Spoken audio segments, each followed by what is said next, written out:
ایک اور عیسائی وہ آئے، نصرانی آ کر کہنے لگے کہ ضیاء الحق کے دور میں بھی طاہر القادری صاحب نے عیسائیوں کے لیے محفلیں جمائی تھی اور اپنے دروازے عیسائیوں کے لیے اس وقت کھولے تھے جب بہت سے دروازے عیسائیوں کے لیے بند ہو چکے تھے۔ ہم طاہر القادری صاحب کو خراج عقیدت پیش کرتے ہیں۔ وجہ غور کرنا ذرا، اسی عیسائی کی، اسی نصرانی کی زبان سے سننا کیا کہتا ہے۔ کہتا ہے طاہر القادری کے دل میں عیسائیوں کے لیے بہت درد ہے۔ اس کی وجہ کیا ہے؟ اس کی وجہ اس کے پس منظر میں اس کا وہ بچپن ہے جو جھنگ کے اندر، جھنگ جہاں ابتدائی طور پہ جھنگ کا یہ رہنے والا، جو جھنگ کے اندر یہ عیسائی سکول میں اس نے بچپن میں تعلیم حاصل کی۔ بات یہ ہے کہ یہ یہاں پہ جو تقریب یہ منعقد ہوئی ہے کوئی نئی بات نہیں ہے۔ ضیاء الحق دور میں جب ماشاء اللہ دور تھا، جب 295 نئی آئی تھی، اس وقت بھی ڈاکٹر طاہر القادری صاحب نے یہاں پہ مسیحوں کی محفلیں سجائی تھی، جس میں بہت سے لوگ آئے تھے، اور انہوں نے دروازے جو اپنے اس وقت مسیحوں کے لیے کھولے تھے جب مسیحوں کے لیے بہت سے دروازے بند ہو چکے تھے۔ تو میں خراج عقیدت پیش کرتا ہوں کہ جناب ڈاکٹر طاہر القادری ہمیشہ مسیحوں کے لیے درد دل رکھتے ہیں، اور اس کے پیچھے ان کی وہ نشو و نما ہے، ان کا وہ بچپن ہے جو انہوں نے ایک مسیحی اسکول میں گزارا ہے۔ جنگ میں وہ ایک مسیحی اسکول میں تھے، ایک ادارے میں تھے، کانوینٹ اسکول میں تھے، اور وہیں سے انہوں نے تعلیم حاصل کی۔ اور یہ میں کہتا ہوں کہ پاکستان میں شاید یہ پہلی بات ہے، پہلا واقعہ اور پہلی مثال ہی ہو سکتی ہے کہ کسی چرچ کے کمپاؤنڈ کے اندر، کسی مشنری اسکول کے اندر، کسی علامہ یا کسی مسلم علماء کا جو وظیفہ ہے وہ مسیحی بچوں کو ملتا ہو۔ مجھے یہ کہتے ہوئے فخر محسوس ہوتا ہے کہ اس سکول میں جہاں سے ڈاکٹر طاہر القادری صاحب نے تعلیم حاصل کی ہے، وہاں پہ بچوں کو آج بھی ڈاکٹر طاہر القادری کے نام پہ وظیفہ دیا جاتا ہے۔ اب یہ جو آپ نے محفل سجائی ہے، یہ بہت بڑی محفل ہے، چونکہ اس وقت یہ بڑا ہی حساس دور ہے۔ آپ دیکھیں خودکش حملے ہو رہے ہیں پوری دنیا میں۔ کل مجھے ایک بہت بڑے، میں ان کا بڑا احترام کرتا ہوں ڈاکٹر جوید اقبال کا، مگر مجھے ان کا یہ بیان پڑھ کر بڑا دکھ ہوا کہ ڈاکٹر جوید اقبال جیسے بندے نے کہا ہے کہ جناب صلیبی جنگیں لگی ہوئی ہیں۔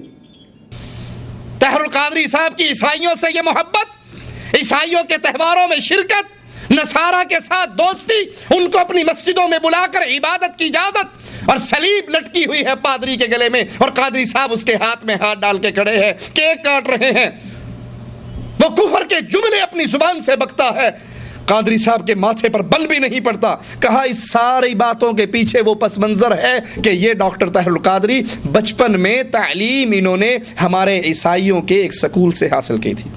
اور عیسائیوں کا مشہور جملہ کیا ہے مسلمان بچوں کے بارے میں؟ وہ ماں باپ جو بے وقوفی کرتے ہوئے مسلمان بچوں کو ان کے اسکولوں میں داخل کرواتے ہیں، وہ عیسائی کہتے ہوتے ہیں کہ اگر ہم مسلمان بچے کو نصرانی نہیں بنا سکتے تو کم از کم اس کو مسلمان بھی نہیں رہنے دیتے۔ اگر اس کو مکمل ہم نصرانیت کے رنگ میں نہیں رنگ سکتے تو اس سے توحید کی غیرت کو چھین لیتے ہیں۔ اور سچ کہا انہوں نے اس منظر میں۔ واقعی اس حضرت کی ساری محبتیں نصرانیوں کے ساتھ جو ہیں وہ غیرت توحید کے ختم ہو جانے کی وجہ سے۔ اور کہا پاکستان میں یہ پہلی مثال ہے کہ جھنگ کا وہ عیسائی سکول، آج بھی اس سکول میں بچوں کو ڈاکٹر طاہر القادری کے نام سے وظیفہ ملتا ہے۔ کتنی محبت ہوگی ان کو اس حضرت سے جو اس کے نام پہ وظیفہ جاری کر رہے ہیں۔ صلاح الدین ایوبی کے نام پہ وظیفہ کیوں نہیں جاری کرتے؟ عمر ابن خطاب کے نام پہ وظیفہ کیوں نہیں جاری کرتے؟ مسلمانوں کے لیڈروں کے نام پہ جنہوں نے ان کافروں کی خدمتیں کی، ان کے پروگرام کو منطقی انجام تک پہنچانے کی کوشش کرتے، انہی کے نام سے آج بھی وہ عیسائی کہتا ہے کہ آج بھی جھنگ کے اس سکول میں ڈاکٹر طاہر القادری کے نام سے بچوں کو وظیفہ ملتا ہے۔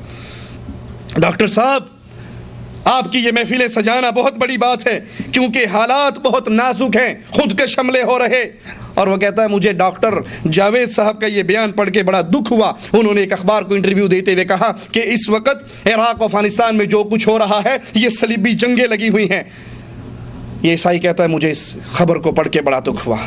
تجھے دکھ کیوں ہوا؟ تیرے دادا ابو نے یہی کہا ہے۔ بش نے مسلمانوں پر حملہ کرنے سے پہلے یہی اعلان کیا تھا کہ میں صلیبی جنگ کا آغاز کر رہا ہوں۔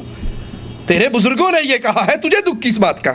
ڈاکٹر فدا مسیحی وہ تقریر کرنے کے لیے آتے ہیں تو کہتے ہیں قذافی اسٹیڈیم میں ہم نے ایک خالصتاً عیسائی مذہبی پروگرام رکھا. یہ تو مسلمان اور عیسائیوں کی مشترکہ مجلس. وہ کہتے ہیں نہیں، قذافی اسٹیڈیم میں لاہور میں خالصتاً مذہبی پروگرام رکھا جس کے اندر ہم نے ڈاکٹر طاہر القادری صاحب کو دعوت دی. وہ تشریف لائے اور کہنے، عیسائی کہتا ہے ڈاکٹر طاہر القادری بڑا پریکٹیکل پرسن ہے، اور اس نے وہاں آ کر کہا کہ میں بڑے کم پروگرام اٹینڈ کرتا ہوں اور آج عیسائیوں کے اس مذہبی پروگرام میں میں فیملی کے ساتھ آیا ہوں، بیوی بچے ساتھ لے کر آیا ہوں تاکہ ان پر بھی یہی رنگ چڑھ جائے جو مجھ پہ چڑھا ہوا ہے. اور آج تمہارے اس جلسے میں آپ کی مقدس کتاب کو پڑھنا چاہوں گا. اور پھر بائبل سے مبارکبادیاں پڑھی اور کہا یہ بائبل میں کسی سے ادھار مانگ کر نہیں لایا بلکہ یہ ڈاکٹر طاہر القادری کی ذاتی ہے، میں گھر میں اکثر اس کی تلاوت کرتا رہتا ہوں. انا للہ و انا الیہ راجعون. ڈاکٹر طاہر القادری صاحب پریکٹیکل پرسن ہے. ایک دفعہ ہم نے پیور مذہبی مسیحی programme cultural complex Gaddafi stadium میں منعقد کیا. ڈاکٹر صاحب کو دعوت دی، وہاں پیور مذہبی پروگرام تھا ہمارا. بہت بڑی گیدرنگ سی، 10,000 سے 15,000 تک لوگ. تو ڈاکٹر صاحب تشریف لائے، انہوں نے کہا کہ میں کم ہی پروگرامز میں اپنی وائف اور بچوں کو لے کر جاتا ہوں اور آج میں پوری فیملی کے ساتھ آیا ہوں. اور انہوں نے یہ بھی کہا کہ آج میں بائبل مقدس پڑھنا چاہوں گا، اور انہوں نے مبارکبادیاں پڑھی بائبل مقدس میں سے، اور یہ کہا کہ یہ بائبل مقدس میں ادھار لے کے نہیں آیا کسی سے، یہ میری ذاتی ہے، اپنی ہے، اور میں گھر میں پڑھتا ہوں. تو یہ پریکٹیکل شخص ہیں. اور میں کہتا ہوں کہ اگر اس طرح کے رہنما اسکالر جو اسلامی دنیا کے بین الاقوامی شہرت یافتہ اسکالر اور مذہبی رہنما ہیں، ایسے دنیا میں اٹھ کھڑے ہوں اور عزت مآب بشپ اینڈریو فرانسس کی طرح مسیحی دنیا میں جو ہمارے سر فہرست لیڈر ہیں، جو مسلم اور کرسچن اتحاد کو فروغ دینے والے ہیں، اگر ایسے لیڈر پاکستان میں اٹھ کھڑے ہوں تو پاکستان کا کونا کونا روشن ہو جائے گا اور محبت کی شمعیں جل جائیں گی. بہت کچھ کہہ سکتے ہیں، بہت سارے ریفرنس ہم دے سکتے ہیں جو ہم اکٹھے ڈاکٹر صاحب کے ساتھ بھی مسجد میں ہم نے اکٹھے عبادت بھی کی. حضرت عمر رضی اللہ عنہ وارضا تورات کا ایک ورقہ پڑھتے ہیں. ابو بکر صدیق رضی اللہ عنہ وارضا نبی کے چہرے کو تبدیل ہوتا ہوا دیکھتے ہیں، غضبناک ہو کر کہتے ہیں عمر گم پائے تجھے گم پانے والی ہیں، میرے آقا کے چہرے کو نہیں دیکھ رہا. عمر ابن خطاب تورات کے ورقے کو پھینک دیتے ہیں، رضیت باللہ ربا، آوازہ بلند کرتے ہیں. اللہ کے نبی فرماتے ہیں عمر سنو، لو کان موسیٰ حیا ما وسعہ الا اتباعی، آج موسیٰ زندہ ہوتے اس کو بھی نجات محمد کی تباہ کرنے پر ملتی.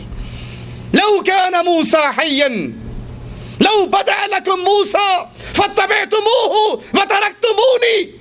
اے تورات کے ورقہ پڑھنے والے، آج صاحب تورات خود زمین پہ آ جائے، تم مجھے چھوڑ کے اس کے پیچھے لگ جاؤ، تم سیدھے راہ سے گمراہ ہو جاؤ گے. یہ تو اللہ کے نبی حضرت عمر کو کہہ رہے ہیں، جنہوں نے کہا تھا اس میں سے جو اچھی بات ہوگی لے لوں گا، جو غلط ہوگی چھوڑ دوں گا. اور یہاں طاہر القادری صاحب کہتے ہیں یہ بائبل میرے گھر کی ذاتی ہے اور میں اکثر اس سے تلاوت کرتا ہوں. اور پھر وہ عیسائی ڈاکٹر فدا مسیحی کہتا ہے کہ اگر طاہر القادری جیسے اسلامی اسکالر اور ہمارے ڈاکٹر فرانسس جیسے عیسائی اسکالر کھڑے ہو جائیں تو پورے پاکستان کا کونا کونا روشن ہو جائے گا. ہم نے ڈاکٹر صاحب کے ساتھ ان کی مسجد میں یہ اپنے طریقے سے عبادت کر رہے تھے، ہم اپنے طریقے سے عبادت کر رہے تھے. لا حول ولا قوت الا باللہ.